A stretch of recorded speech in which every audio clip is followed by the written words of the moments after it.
వెళ్ళి పుస్తకం.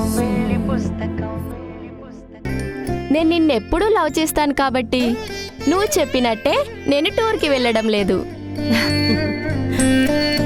బాబాయ్, మీ డబ్బులు మీరు తీసుకోండి.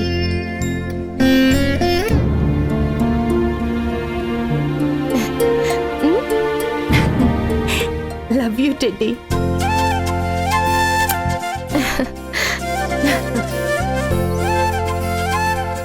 నా మాటకి ఇంత విలువిచ్చినందుకు చాలా హ్యాపీగా ఉందమ్మా. నేను ఏం చెప్పినా నీ మంచి కోసమే తప్ప అందులో నా స్వార్థం ఉండదు. అది అర్థం చేసుకోకపోతేనే కోపం వచ్చి ఏదేదో మాట్లాడుతాను. నేను చెప్పింది విన్నందుకు ఈ రోజు నీ ఫేవరెట్ రెస్టారెంట్ లో ట్రీట్ ఇస్తాను. వావ్, సూపర్, థ్యాంక్ యూ అమ్మా.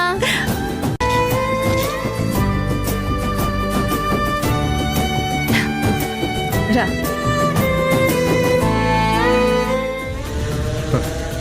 ఫస్ట్ టైం నేను ప్రేమగా ఇచ్చిన డబ్బులు తిరిగొచ్చాయి. వదిన గారు టెడ్డీకి చెప్పిన మాటలు నీకు కూడా వర్తించేలా ఉన్నాయి. తను నందుగారి విషయంలో నువ్వు కూడా ఆమెకు నచ్చినట్టు చెప్పినట్టు ఉండు. అప్పుడే మీ అక్కా చెల్లెలు హ్యాపీగా ఉంటారు. అతనికి సపోర్ట్ చేయడం ఇష్టం లేకే కదా సొంత అక్కని కూడా వ్యతిరేకిస్తున్నాను. అలాంటిది తప్పు నాదే అని ఎలా ఒప్పుకోమంటావ్? అది ఎప్పటికీ జరగదు.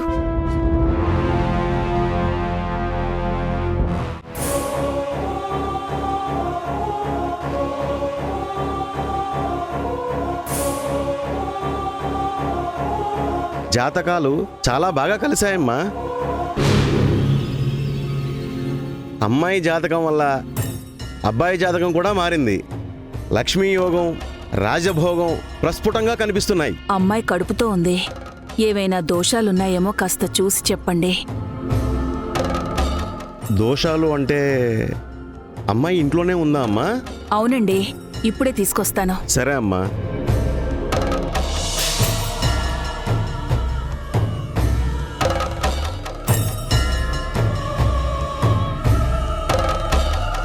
నమస్కారం అండి. శుభం భుజాత్. అమ్మా, నీ చెయ్యి ఎలా ఇవ్వు.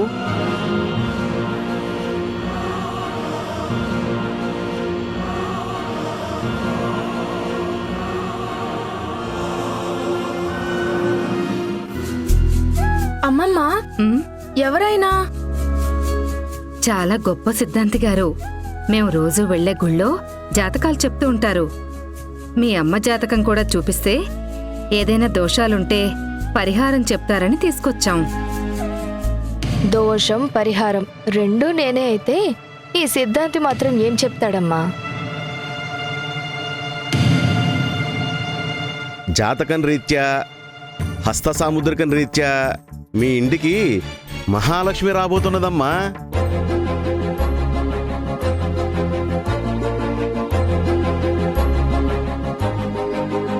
మహాలక్ష్మ? ఆవిడెవరు? అమ్మకి పుట్టబోయేది పాప అని చెప్తున్నారు సిద్ధు. నువ్వు కోరుకున్నట్టే నీకు చెల్లి పుడుతుంది. నిజంగానా? నాకు చెల్లి పుడుతుందా? పంతులు గారు, ఆ అమ్మాయి జాతకం గురించి చెప్పనే లేదు. అమ్మాయి జాతకం అంతా బాగుందమ్మా, భయపడాల్సిన ఏమీ లేదు.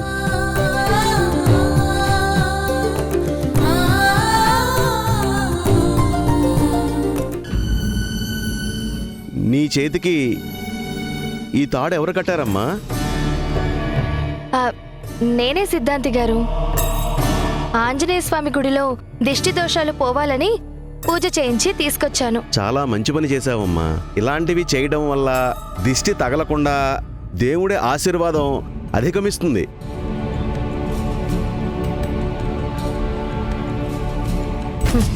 నేనేదో చేతికి దొరికిన తాడు కడితే ఈ సిద్ధాంతి ఏంటి ఇంత ఓవర్గా ఫీల్ అవుతున్నాడు? సరేనమ్మా, నాకు హార్దిక టైం అయింది, నేను వెళ్ళొస్తాను. సిద్ధాంతి గారు, అడిగిన వెంటనే ఇంటికొచ్చినందుకు చాలా సంతోషం. నమస్కారం అండి. శుభం భుజాత్. బాబు, ఒకసారి రండి. అమ్మా, మీరు కూడా.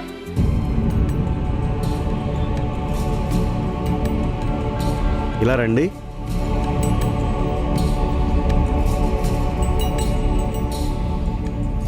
చెప్పండి సిద్ధాంతి గారు. అమ్మాయి కడుపుతో ఉంది కాబట్టి అందరి ముందు చెప్పలేకపోయాను. నీ భార్య జాతకంలో పురిటిగండాలు ఉన్నాయి.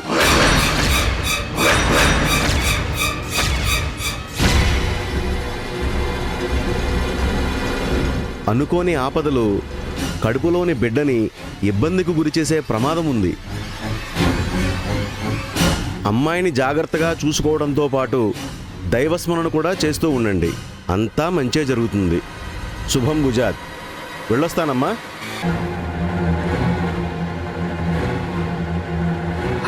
ఏంటి నందు, సిద్ధాంతి గారు ఎలా చెప్తున్నారేంటి? పాపం ఈ విషయం తెలిస్తే సాక్షి ఎంత టెన్షన్ పడుతుందో ఏమో.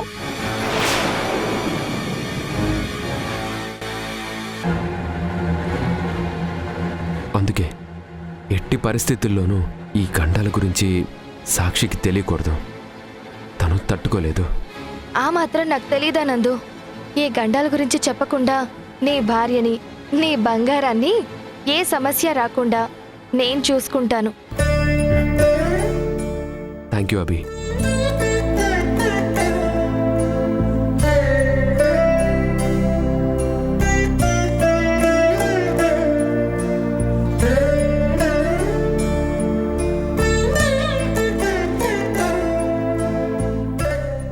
నువ్వేం టెన్షన్ పడకునందు. ఆ నవ్వుల్ని, కడుపులో బిడ్డని దూరం చేసే పూచి నాది. ఈ మంత్ అకౌంట్ స్టేట్మెంట్ డాడీది. అంతా క్లియర్గానే ఉంది కదా?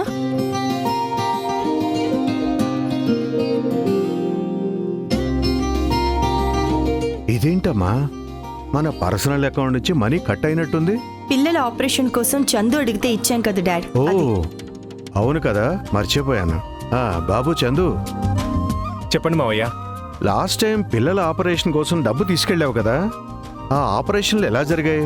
పిల్లలు ఎలా ఉన్నారు? మీకు చెప్పడం మర్చిపోయాను మావయ్య. ఆపరేషన్ చాలా బాగా సక్సెస్ అయింది. పిల్లలు కూడా రికవర్ అవుతున్నారు. మంచిది బాబు. సాయం చేసింది మీరే అని చెప్పగానే వాళ్ళ కళ్ళల్లో ఆనందం మాటల్లో చెప్పడానికి అవ్వదు మావయ్య. ఆ పిల్లల తల్లిదండ్రుల్లో కొంతమంది మీ పేరు మీద పూజలు, అభిషేకాలు కూడా చేయించారు. ఆ పూజలు పుణ్యాలు ఎందుకు కానీ వాళ్ళు ఆరోగ్యంగా ఉంటే చాలు. ఒక్కసారి వాళ్ళని చూడాలంది బాబు. ఆ పిల్లల్ని, తల్లిదండ్రుల్ని ఒక్కసారి మన ఇంటికి తీసుకురావయ్యా. ఏదైనా అవసరమైతే ఇంకా సాయం చేద్దాం. ఇంటికా? ఎందుకులే మావయ్య, వాళ్ళకి ఇంకే సాయం అక్కర్లేదు. అవునా? అవసరమని కాదు, మనం చేసిన సాయం వల్ల ఆ పసివాళ్ల మొహంలో చిరునవ్వు చూడాలనుంది. అందుకే అడుగుతున్నాను. నాకు ఓపిక లేక గానీ లేదంటే నేనే వచ్చేవాణ్ణి. పర్లేదులే మావయ్య. ఇప్పుడు వాళ్ళందరినీ గ్యాదర్ చేసి ఈ ఎండలో తీసుకురావడం చాలా పెద్ద టాస్క్. అది చందు, డాడ్ అడుగుతున్నారు కదా, కావాలంటే మనమే ఒక వెహికల్ ప్రొవైడ్ చేద్దాం. ఏ ఇబ్బంది లేకుండా తీసుకొచ్చి తిరిగి జాగ్రత్తగా పంపించేద్దాం.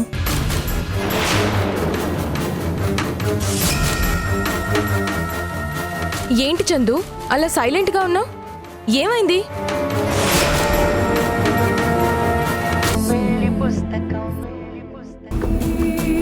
ఒరే గోపి, ఏంట్రా ఇలాంటి వాళ్ళని తీసుకొచ్చావు? నువ్వేం టెన్షన్ పడకు, వీళ్ళు బాగానే చేస్తారు. నేను మళ్ళీ ట్రైనింగ్ ఇస్తాను, నువ్వు వెళ్ళు. Okay, take care.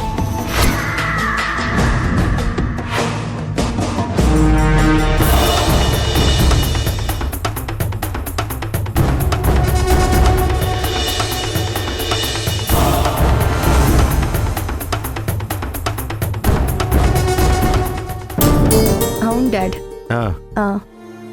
మావయ్య, మీరడిగినట్టే వాళ్ళందరినీ తీసుకొచ్చాను. వీళ్ళ పిల్లలకే ఆపరేషన్ జరిగింది. మా మావయ్య గారు, హరిప్రసాద్ గారు. నమస్కారం అయ్యా. నమస్కారం. మీ పిల్లలు ఎలా ఉన్నారు? దేవుళ్ళలాంటి మీరు సహాయం చేసిన తర్వాత పిల్లల సంతోషానికి ఏ లోటు లేదు సార్. ఆ రోజు మీరు డబ్బులు ఇవ్వకపోతే మేమంతా జీవితాంతం ఏడుస్తూ ఉండేవాళ్ళం. మా బ్రతుకుల్లో చిరునవ్వు నింపింది మీరే. అదే ఉంది, అంతా మా అల్లుడు చెప్పబట్టే సాయం చేశాం. మీ అల్లుడు గారి గురించి ఎంత చెప్పినా తక్కువే. మీ కళ్ళ ముందు మేం కనిపిస్తున్నాం, కానీ మాలాంటి కొన్ని వందల కుటుంబాల సంతోషానికి మీ అల్లుడు గారే కారణమయ్యారు. నా గురించి ఇప్పుడెందుకు? మా మామయ్య గారు మీతో మాట్లాడాలని పిలిచారు, మాట్లాడండి.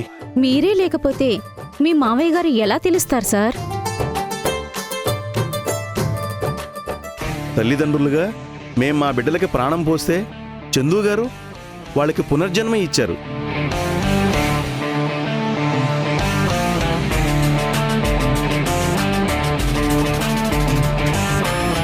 మీరు మీ అల్లుడు గారు ఆపరేషన్ చేయించింది కేవలం మా పిల్లలకే కాదు సార్, మా ఆశలకి, కలలకి, మా భవిష్యత్తుకి. మీ కళ్ళల్లో ఏ ఆనందం చూడాలని పిలిచానో అది కనిపించింది. నా అల్లుడు గురించి మీరు ఇంత గొప్పగా చెబుతుంటే నాకు చాలా సంతోషంగా ఉంది. చూడండి, మీకు ఎప్పుడు ఏ సాయం కావాలన్నా ఈ ఇంటిని, మా కుటుంబాన్ని మర్చిపోకండి. మా ఆయుసు కూడా పోసుకొని నిండు నూరేళ్లు బతకాలయ్యా. గోపి, అందరినీ తీసుకెళ్ళు. సరే, దండాలయ్యా. పదండి పదండి పదండి.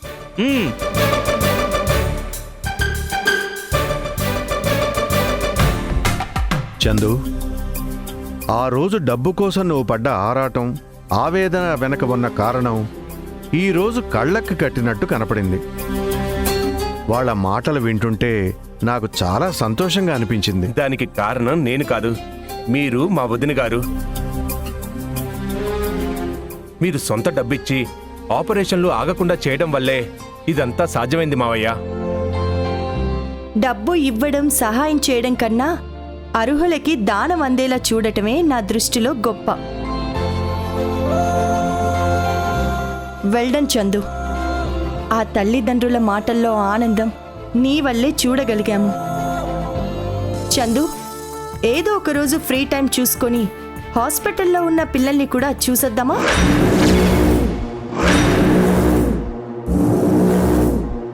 పర్లేదు వదిన గారు, మీరెందుకు, నేను వెళ్ళి చూసొస్తాను.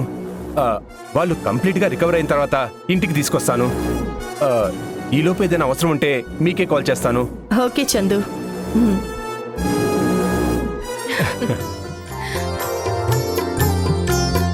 వెల్డన్ చందు.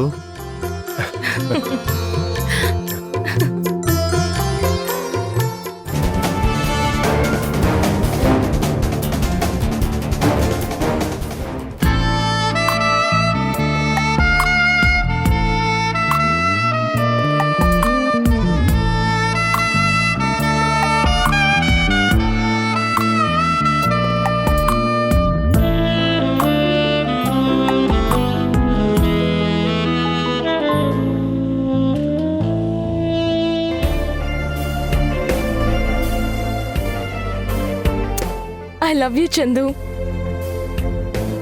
అందరితో పాటు అక్క, డాడ్ కూడా నిన్ను పొగుడుతుంటే నాకు చాలా హ్యాపీగా ఉంది. నీకు ఆ పొగడ్తలు వినిపించాయి, కానీ నాకెందుకో టెస్ట్ చేసినట్టు అనిపించింది తను. టెస్ట్ ఏంటి చందు? అంటే పేరెంట్స్ని చూసింది సరిపోదన్నట్టు హాస్పిటల్ కూడా వస్తాను అనడం ఎందుకు? మీ అక్కకి నా మీద, నా క్యారెక్టర్ మీద ఏమైనా అనుమానంగా ఉందా అని నాకు డౌట్ వస్తుంది.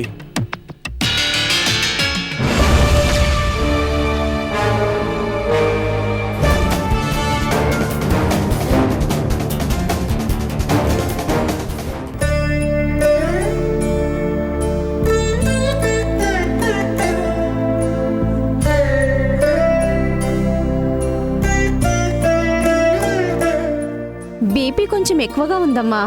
ఎంత కంట్రోల్ చేసుకుంటే అంత మంచిది. తను తినే కర్రీలో సాల్ట్ అండ్ మసాలా తగ్గించండి. ఆల్రెడీ తగ్గించాం డాక్టర్. నేను మీకు డైట్ చార్ట్ ఇస్తాను. ఈ రోజు నుంచి దాని ప్రకారం ఫుడ్ పెట్టండి. ఆ చార్ట్ అభిలాష్కి ఇవ్వండి డాక్టర్. మా సాక్షి గురించి అందరికన్నా ఎక్కువ కేర్ తీసుకుంటుంది తనే.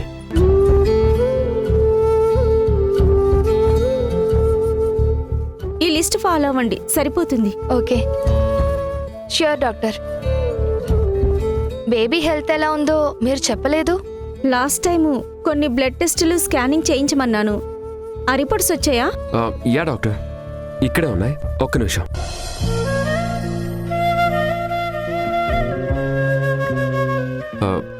ఇదిగోండి.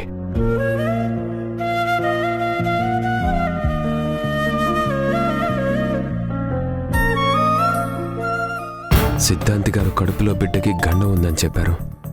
రిపోర్ట్ చూస్తున్న డాక్టర్ బేబీకి ఏదైనా ప్రాబ్లం ఉందని చెప్తే సాక్షి టెన్షన్ పెట్టుకుంటుంది. అందుకే ఆ మాట చెప్పకూడదు. బేబీ హెల్త్ బాగానే ఉంది.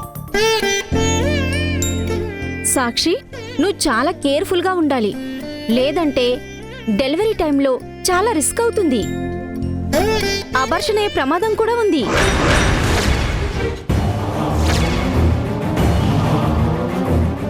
అబార్షనా? లేదు డాక్టర్, అలా జరగకూడదు. నా బేబీ ఆరోగ్యంగా పుట్టాలి. నేను కేర్ఫుల్గానే ఉంటున్నాను డాక్టర్, అన్ని జాగ్రత్తలు తీసుకుంటున్నాను. అలా జరగకూడదు. సాక్షి రిలాక్స్.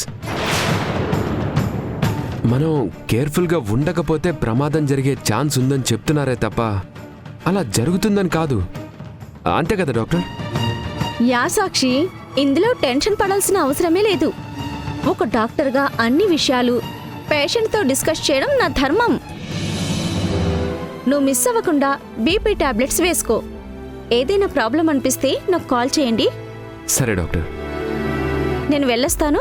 సరే డాక్టర్. ఏవండి, నాకు మీ మాటల మీద నమ్మకం కలగట్లేదు. మీరేదో దాస్తున్నారు. నిజం చెప్పండి. అంతా ఓకే సాక్షి, నువ్వేం టెన్షన్ పడకు. అభి, నందు మాటలు నేను నమ్మను. కనీసం నువ్వైనా నిజం చెప్పు. నేను చెప్పడానికి ఏం లేదు సాక్షి. ఒకరోజు మన ఇంటికి సిద్ధాంతి గారు వచ్చారు కదా, జరగబోయేది మొత్తం ఆయనే చెప్పారు.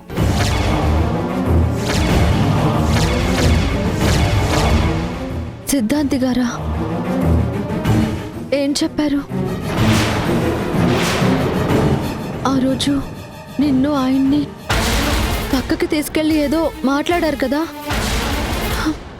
నేను చూశాను. ఏమన్నారు ఆయన?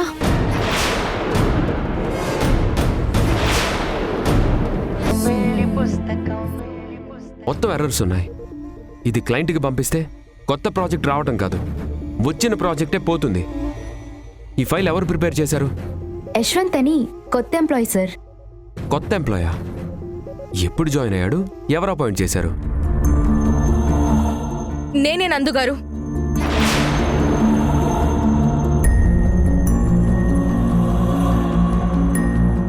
యశ్వంత్, ఇతని వర్క్ ఎక్స్పీరియన్స్ ఏంటో తెలియకుండా ఏ ఎక్స్పీరియన్స్ ఉందని ఇంత పెద్ద కంపెనీలో నీకు CEO పోస్ట్ ఇచ్చారు?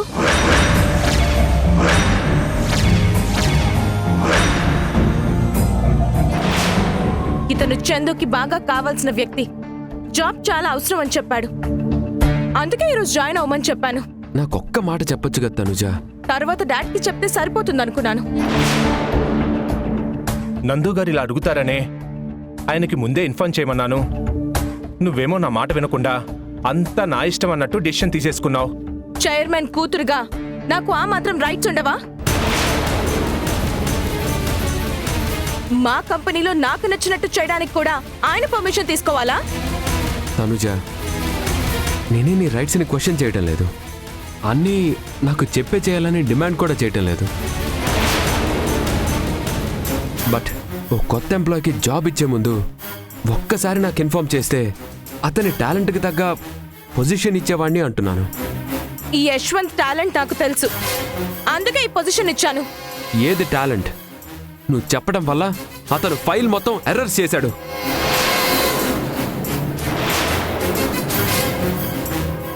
క్లయింట్ ఏదైనా క్వశ్చన్ చేస్తే సమాధానం చెప్పాల్సింది నేను.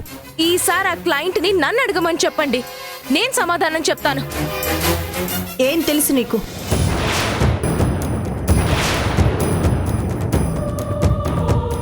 ఏ ఎక్స్పీరియన్స్ లేకుండా క్లయింట్స్తో ఎలా డీల్ చేస్తావు? నిజమే, నాకు ఎక్స్పీరియన్స్ లేదు, కానీ సపోర్ట్ చేయడానికి మీరంతా ఉన్నారు కదా. చిన్న పిల్లలాగా మాట్లాడుకు తనూజ. ఈ కంపెనీలో ఎవరికి వారే డెసిషన్స్ తీసుకుంటే సీఈఓగా నందు ఎందుకు, చైర్మన్గా నేను డాడ్ ఎందుకు?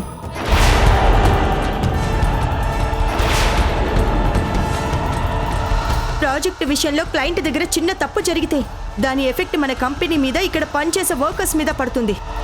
అక్క ప్లీజ్, ఫస్ట్ నుండి నాకు జాబ్ మీద ఇంట్రెస్ట్ లేదు కాబట్టి అన్నీ నువ్వే చూసుకుంటున్నా.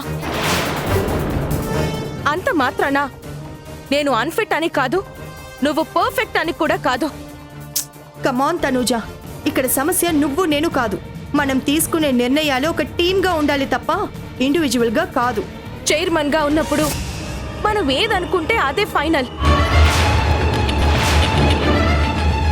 మనకి సంబంధించిన ప్రతి విషయంలో నాకు సమాన హక్కు ఉందని చెప్తాం. ఆ హక్కు ఇదేనా? నా అర్హత ఆఫీస్లో ఇంతేనా? నేనేం చెప్తున్నాను, నువ్వేం మాట్లాడుతున్నావు? కొంచెం అర్థం చేసుకోవడానికి ట్రై చేయి తనూజ. ట్రై టు అండర్స్టాండ్ మీ. నాకన్నీ అర్థమవుతున్నాయి, మీకే నేను చేసేది ఏది నచ్చడం లేదు. సరే, మీరన్నట్టే మిస్టేక్ జరిగింది, అది కరెక్ట్ చేసుకుంటే సరిపోయేదానికి ఇంత ఇష్యూ చేయడం ఎందుకు? చందుని సీఈఓగా చూడాలనుకుంటే ఎక్స్పీరియన్స్ లేదని ట్రైనింగ్ చేశారు. కష్టాల్లో ఉన్న ఈ అబ్బాయికి జాబ్ ఇస్తే 1,00,000 క్వశ్చన్స్ చేస్తున్నారు. ఏంటి నందు, ఎంత చెప్పినా ఒక మాటనే 10 రకాలుగా చెప్తుంది. నిహారిక గారు ప్లీజ్, ఇది పెద్ద ప్రాబ్లం ఏం కాదు. ఈ అబ్బాయి జాబ్లో చేరినట్టు ముందే తెలిస్తే వర్క్ ఎలా చేయాలో నేను చెప్పేవాణ్ణి. ఇప్పటికైనా మించిపోయింది లేదు. నేను తనకి ట్రైనింగ్ ఇస్తాను. ఫ్యూచర్లో ఏ మిస్టేక్ జరగకుండా నేను చూసుకుంటాను. ఈ విషయం ఇప్పుడు కాదు, ఇంత గొడవ జరగక ముందే చెప్పుంటే సరిపోయేది. ఇన్ని రోజులు ఇంట్లో ఉన్న గొడవలు ఇప్పుడు ఆఫీస్కి వచ్చాయి. ఇదంతా తనూజ కోపం వల్లే. ఎవరు చెప్తే తను వింటుందో నాకైతే అర్థం కావడం లేదు.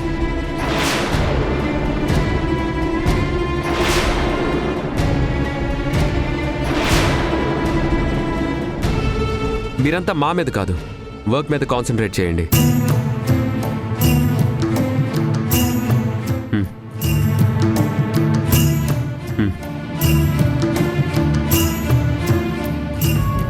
తనుజ కోపం గురించి తెలిసి కూడా గొడవ ఎందుకండి ఇంకా పెద్ద చేయడం? ఏ ప్రాబ్లం లేకుండా చూసుకోవడానికి మనం ఉన్నాం కదండి. మీరేం టెన్షన్ పడకండి.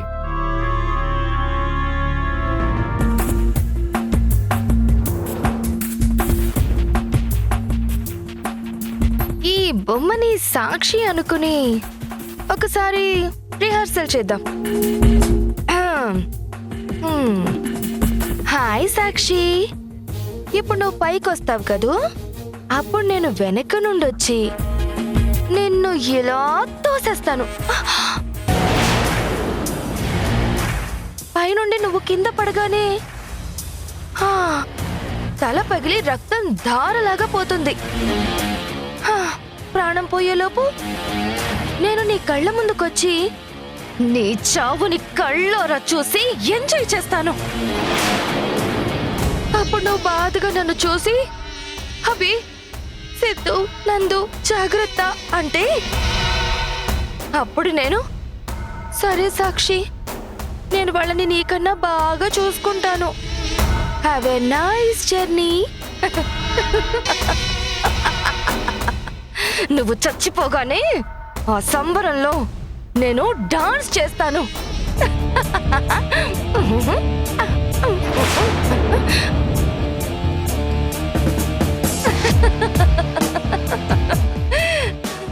ఆహా, తలుచుకుంటేనే ఆ ఆనందం ఎంత బాగుందో.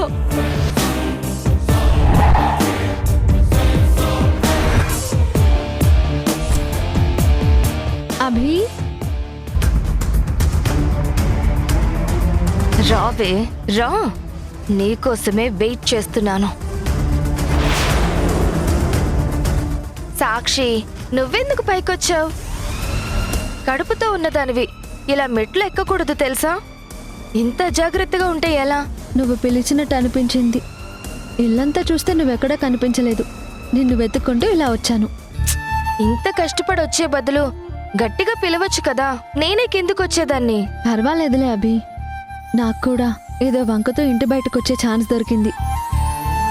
అయినా కడుపుతో ఉన్నవాళ్ళు ఇలా చల్లగాలికి తిరిగితే మంచిదని నువ్వు వినలేదా? చల్లగాలికి తిరగొచ్చు, కానీ ప్రెగ్నెంట్ గా ఉన్నవాళ్ళు మెట్లు ఎక్కకూడదు అని నువ్వు వినలేదా? ఒక్కసారికి ఏం కాదులే అభి, నువ్వు సైలెంట్గా ఉండు. కాసేపు నేచర్ని ఎంజాయ్ చేసి వెళ్ళిపోతా.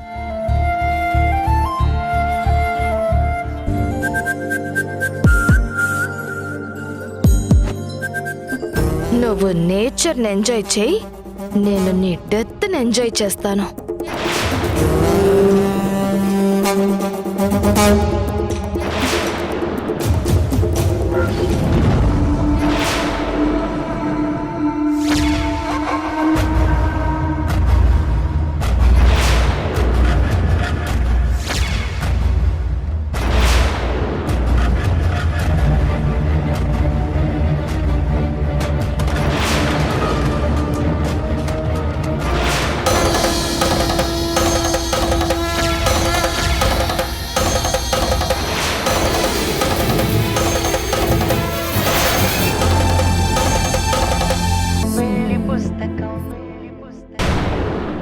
అభి అభి అభి అభి లే అభి, ఏమైంది అభి? అభి అభి అభి, జాగ్రత్త. అభి, అమ్మా అభి, అయ్యో, రక్తం వచ్చేస్తుంది. అమ్మా అభి, అభిని లోపలికి తీసుకురండి, ఫస్ట్ ఎయిడ్ చేద్దాం. రా అభి. పద.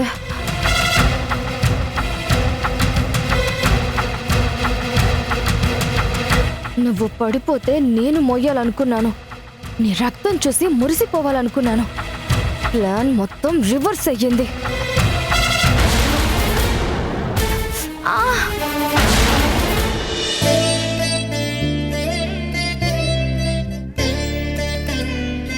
ఆంటీ, ఆయనకి ఫోన్ చేసి కారు పంపించమని చెప్పండి.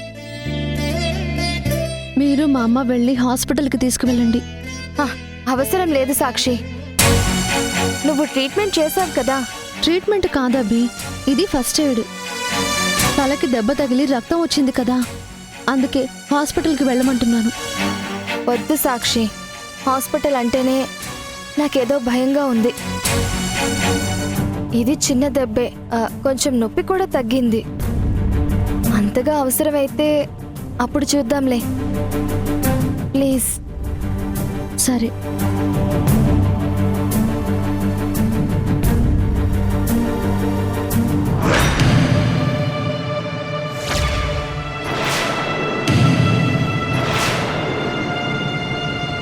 మీరు టీవీలో చూసింది వీళ్ళనేనా? అవును, వీళ్ళని. నీకొచ్చిన ఇన్ఫర్మేషన్ కరెక్టేనా? వీళ్ళు డ్రామా ఆర్టిస్ట్లేనా? అవునండి, డీటెయిల్స్ అన్నీ వచ్చిన వెంటనే క్రాస్ చెక్ చేశాను. ఇన్ఫర్మేషన్ అంతా కరెక్ట్ అని తెలిసింది. మనకి పిల్లల ఆపరేషన్ కోసం పేరెంట్స్ అకౌంట్కి డబ్బులు వేశానని చెప్పాడు, కానీ వీళ్ళల్లో ఒక్కరి అకౌంట్లో కూడా డబ్బులు పడలేదు. అయితే ఆ డబ్బు మొత్తం చందునే తీసుకున్నాడా?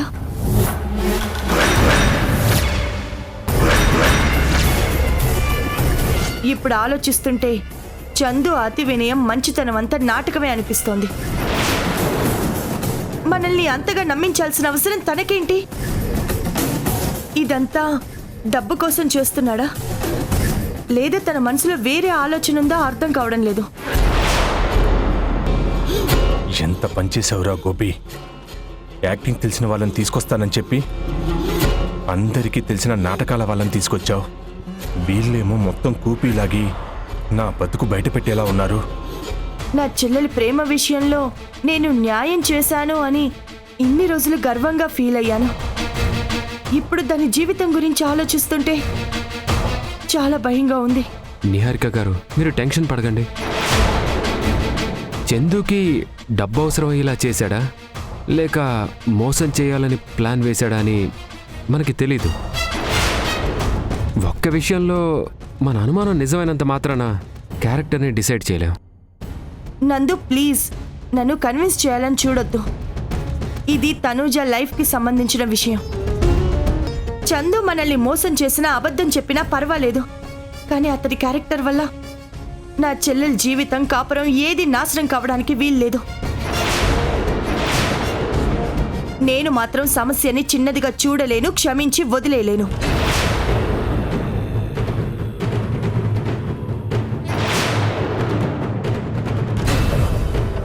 నిహారిక ఏంటి ఇంత స్ట్రాంగ్గా ఫిక్స్ అయింది? అంటే నన్ను ఇంట్లో నుంచి గెంటేస్తుందా, లేక చెల్లి మనసును మారుస్తుందా?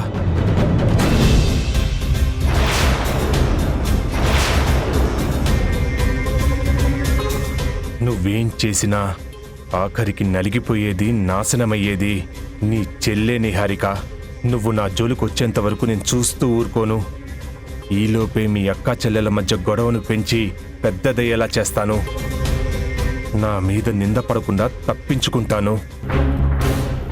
నందు, ఈ ఫోటోస్ ప్రూఫ్స్ అన్ని నీ దగ్గరే ఉంచు, నేను కావాల్సినప్పుడు తీసుకుంటాను. సరే.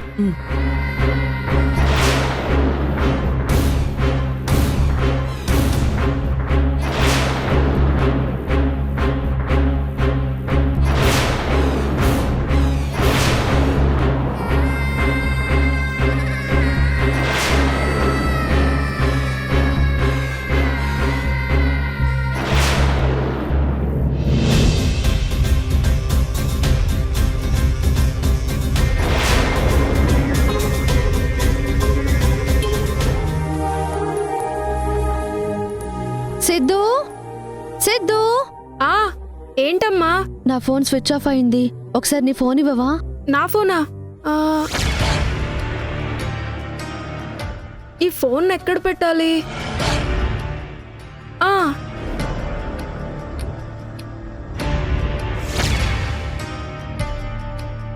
బటర్ఫ్లైస్, నేను వెళ్ళిపోతున్నాను, మీరెక్కడున్నా రండి. అయ్యో అమ్మా, నా ఫోన్ మేడపైన ఉండిపోయింది. ఏంటి మేడ పైన? అక్కడెందుకు మర్చిపోయావు? బటర్ఫ్లైస్ ని వీడియోలో క్యాప్చర్ చేయాలని మార్నింగ్ అక్కడే వదిలేశాను. ఇప్పుడే గుర్తొచ్చిందమ్మా. అంటే ఉదయం నేను బొమ్మతో ఆడిన డ్రామా, సాక్షిని తోసేయాలని వేసిన ప్లాన్ మొత్తం సిద్ధు ఫోన్లో రికార్డ్ అయ్యాయా? ఇప్పుడే వెళ్ళి తీసుకొస్తాను.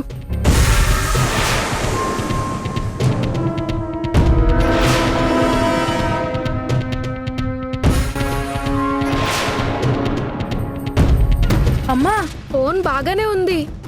ఇంతసేపు కెమెరా ఆన్లో ఉంటే స్విచ్ ఆఫ్ అవుతుంది అనుకున్నాను. మార్నింగ్ నుండి కంప్లీట్ వీడియో క్యాప్చర్ అయింది. మొత్తం అంటే ఖచ్చితంగా అందులో నేను ఉంటాను. ఏది చూపించు. వీడియోలో బటర్ఫ్లైస్ ఉన్నాయో లేదో చూద్దాం. ఫోన్లో ఎందుకమ్మా, పప్పా ల్యాప్టాప్కి కనెక్ట్ చేస్తాను. అప్పుడైతే అందరం చూడొచ్చు. సరేనా?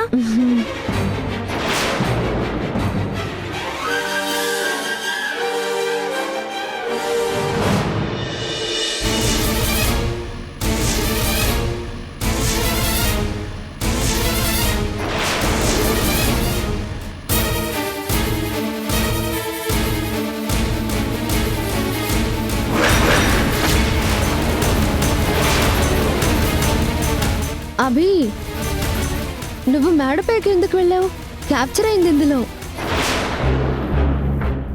నీ చేతిలో బొమ్మేంటి?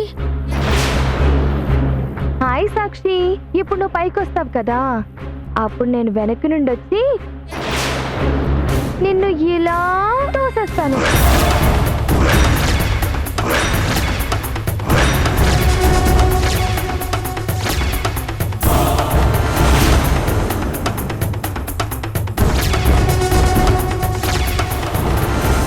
అభి,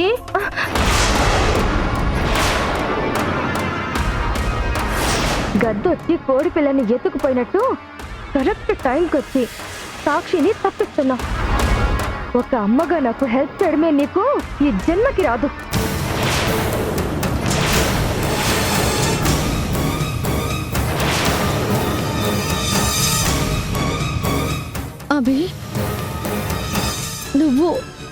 నన్ను చంపాలనుకున్నావా? నా కోసమే నువ్వు మేడం మీద వెయిట్ చేస్తున్నావా? అంత క్లియర్గా కనిపిస్తుంటే ఇంకా దాన్ని ప్రశ్నిస్తావేంటి సాక్షి? దీని బుద్ధి కుక్క తోక లాంటిది, చచ్చే వరకు మారదు. దీన్ని నమ్మటం మన తప్పు. ఇలాంటి రాక్షసితో మాట్లాడటం కాదత్తయ్య, మెడ పట్టుకొని బయటికి గెంటేయాలి. మీ అక్క చెల్లెల మధ్య గొడవ జరగకూడదు. అందుకే నిజం నువ్వు తెలుసుకోకపోవడమే బెటర్. ఇప్పుడు మాత్రం మా ఇద్దరి మధ్య రిలేషన్ నువ్వు అనుకున్నంత గొప్పగా ఏం లేదు చందు. ఇదే లాస్ట్ టైం అడుగుతున్నాను, అసలేం జరిగిందో చెప్పు. లాస్ట్ టైం పిల్లల పేరెంట్స్ మన ఇంటికి వచ్చినప్పుడు మీ అక్కకి నా మీద డౌట్గా ఉందేమో అన్నాను కదా. ఇప్పుడు అదే నిజమైంది తనుజ. నేను చేస్తున్న సహాయం నిజమా కాదా అని ఎంక్వైరీ చేయిస్తున్నారు. నందుగారి సహాయంతో ఇన్నాళ్ళు నేను చేసిన సేవా కార్యక్రమాలు నిజాయితీగా జరిగాయా లేదా అని చెక్ చేయిస్తున్నారు. ఇంటికొచ్చి అందరూ చెప్పిన తర్వాత కూడా మళ్ళీ చెక్ చేయించుకోవడం ఏంటి? అదే నాకు అర్థం కావడం లేదు. నాలో ఏ గుణాలు చూసి మెచ్చుకున్నారో, ఏ క్యారెక్టర్ చూసి నీకు పర్ఫెక్ట్ పెయిర్ అనుకున్నారో, ఇప్పుడు వాటినే అనుమానిస్తున్నారు. నాకు చాలా బాధగా ఉంది. దీనికి బాధపడ్డం ఎందుకు చందు? చెక్ చేసుకుంటే చేసుకోనివ్వు. మనం చెప్తే వాళ్ళకి అర్థం కాని విషయం ఎంక్వైరీ చేసి తెలుసుకొని కనీసం అప్పుడైనా నిన్ను అనుమానించడం ఎంత తప్పు వాళ్ళకి అర్థం అవుతుంది. అది కాదు తను. నిజం తెలుసుకుంటే నాకు కూడా ఓకే, కానీ నిజాన్ని ఎక్కడ అబద్ధంగా మారుస్తారో అని నాకు డౌట్గా ఉంది. అసలే నందు గారికి మన మీద ఫుల్ కోపంగా ఉంది. మనం ఏం చెప్పినా ఏం చేసినా నో అంటున్నారు, లేదంటే అందరి ముందు తిడుతున్నారు. మీ అక్క కూడా ఫుల్గా ఆయనకే సపోర్ట్ చేస్తుంది. ఈ టైంలో నందు గారు నన్ను ఎలాగైనా అందరి ముందు నెగిటివ్గా పోర్ట్రేట్ చేయడానికే చూస్తారు. మీ అక్క కూడా ఆయన మాటే వింటుంది కాబట్టి ఇద్దరూ కలిసి ఏదైనా ప్లాన్ చేస్తారేమో అని నాకు అనిపిస్తుంది. అంత వాళ్ళనుకున్నట్టే జరిగితే ఇక్కడ నేనెందుకు? నా కోసం, మా డాడీ మాట కోసం ఈ ఇంట్లో నువ్వుంటున్నావు. నీకు అవమానం జరిగితే నాకు జరిగినట్టే. మా అక్కనే కాదు, నిన్ను ఇన్సల్ట్ చేస్తే ఆ దేవుణ్ణైనా సరే నేను క్షమించను. వద్దు తను, నువ్వు ఆవేశపడద్దు. నీ కోపం గురించి తెలిసే ఈ నిజం నీకు చెప్పలేదు. మీ అక్కకి నీకు జరుగుతున్న గొడవలు చాలు. మీ ఇద్దరి వల్ల మావయ్య గారు చాలా హట్ అవుతున్నారు. డాడ్ గురించి నేనే కాదు, అక్క కూడా ఆలోచించాలి కదా. నన్ను ఏమన్నా నేను క్షమిస్తాను, కానీ నీ క్యారెక్టర్ని తక్కువ చేస్తే నేను అస్సలు ఊరుకోను. ప్రతిసారి అక్కే గొడవని స్టార్ట్ చేస్తుంది. నేను మాత్రం సైలెంట్గా ఎందుకుండాలి?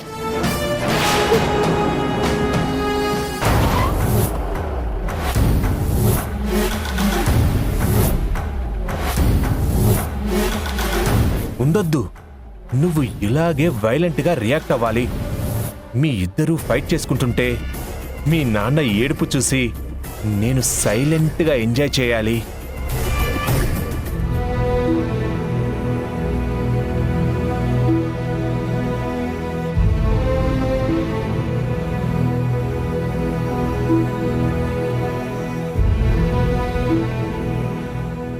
ఏంటి పప్పాలని టైం చూసి బేబీతో సీక్రెట్ చెప్తున్నావా?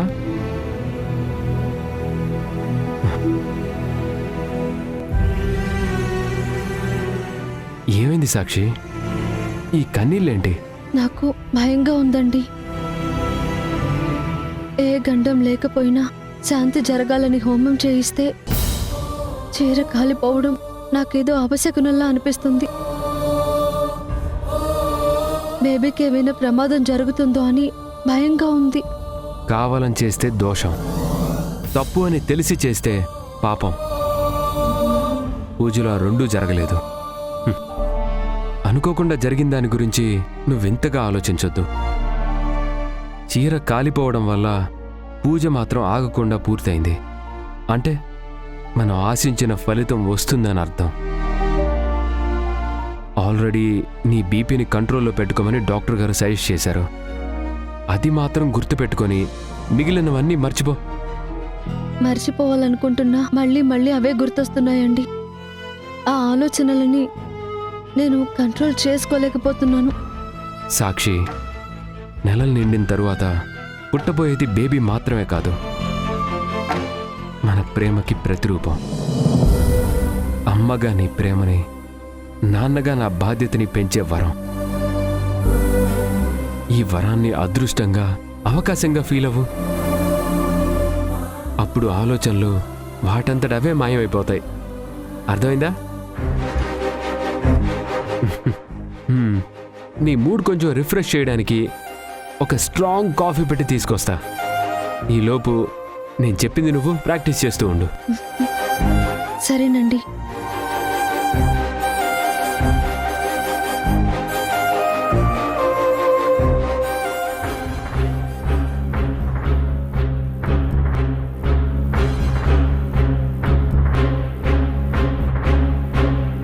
సాక్షి, రాబి, కూర్చో. నువ్వు రెస్ట్ తీసుకుంటున్నావేమో అనుకున్నాను. లేదు, నిద్ర రావట్లేదు. నాకు తెలుసు, నువ్వింకా పూజలో చీర కాలడం గురించి ఆలోచిస్తున్నావు కదూ. ఇప్పుడే సిద్ధాంతి గారికి కాల్ చేశాను. ఎన్నో పూజలు చేసిన ఆయన ఎప్పుడు ఇలాంటి అగ్ని ప్రమాదం చూడలేదంట. ఖచ్చితంగా ఏదో బలమైన దోషం నిన్ను వెంటాడుతుంది అని చెప్పారు. ఆ సిద్ధాంతి గారు కడుపులో బిడ్డ గురించి కూడా అనుమానంగా మాట్లాడితే నేను ఆయన్ని కోపడ్డాను. అనుమానంగానా? అంటే ఏదో ఒకటి అంటారులే సాక్షి. ఇంకా ఖరీదైన పూజలు చేయించాలని మాయ మాటలు చెప్తారు. మనకి దక్కేదే అయితే ఎవరెన్ని చెప్పినా దూరం కాదు. చూడు, నీ చుట్టూ మేమున్నా బిడ్డ విషయంలో నువ్వు ఇంకొంచెం జాగ్రత్తగా ఉంటే మంచిది.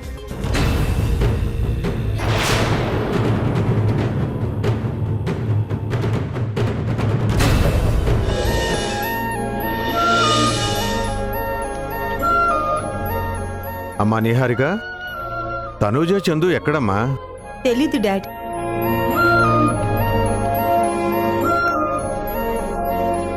గుడ్ మార్నింగ్ మావయ్య. Good morning. గుడ్ మార్నింగ్ వదిన గారు.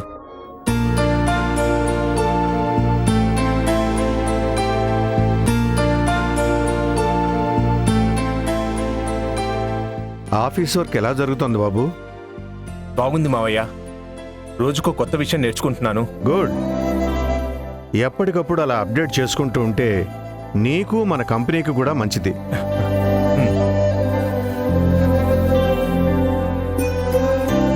చందు, నీకెప్పుడైనా డబ్బు అవసరమైతే డాడీనే డైరెక్ట్గా అడుగు. నేను తనూజ చిన్నప్పటి నుంచి కారణం చెప్పి డాడ్ దగ్గర డబ్బులు అడిగి తీసుకునేవాళ్ళం. ఆయనకి మా మీద అంత నమ్మకం. ఇప్పుడు ఈ నమ్మకం డబ్బుల గురించి ఎందుకు చెప్తున్నారు? నాకేం అర్థం కావడం లేదు. ఆ, ఏం లేదు చందు. ఒక్కొక్కసారి మన అవసరాలు, పరిస్థితులు అబద్ధాలు చెప్పించే అవకాశం ఉంటుంది. అదే గనుక జరిగితే మోసం జరిగే ప్రమాదం కూడా ఉంది.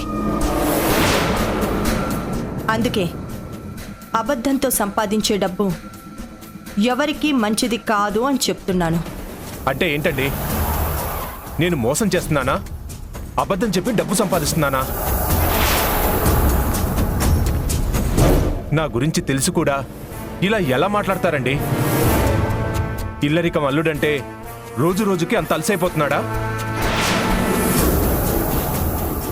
ఏంటి తనుజా ఇదంతా?